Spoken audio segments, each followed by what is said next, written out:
6 века преди Христа съществувала силната държава на тракийското племе Одриси. Тракийският одриски владетел бил не само цар, но и жрец на основния култ в царството.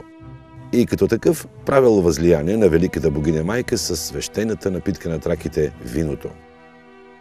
То довеждало царя жрец до екстаз, при който той се е свързвал в свещен брак с земята. Церемонията се извършвала със специален златен сервиз за пиене на вино.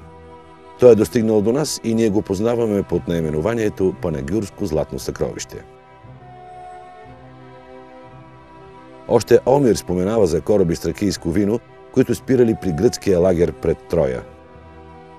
В дълбоката древност свещената напитка на траките била пренасена по основния път на Одриското царство, за да достигне до основните култови центрове на държавата, а оттам и с целия познат на древните свят. –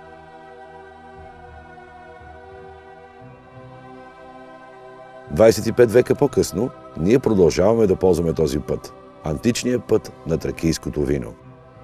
Днес той е туристически маршрут, който включва повечето оцелели паметници на някогашния одриски блясък – Панагюрище, Стрелча, Старосел и Хисаря.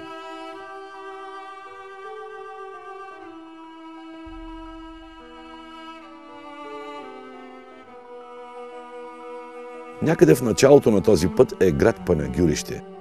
Ние българите го свързваме с борбите за национално освобождение, но вероятно по времето на одрисите е бил религиозен център, където се е произвеждало вино и е било използвано за церемониални цели. В Панагюрище съществува място, където атмосферата на древна Тракия може да бъде почувствана чрез божествената напитка на траките – винарска изба Румелия. Още самото име на винарната носи история. И не говорим само за историческата област, просъществувала за кратко след освобождението на България. Говорим за това, че в последните векове преди Христа, както и в първите от новата ера, цяла Тракия е романизирана. А дори през 14 и 15 век османците наричат местното население Румели Милет – ромеи, т.е. римляни.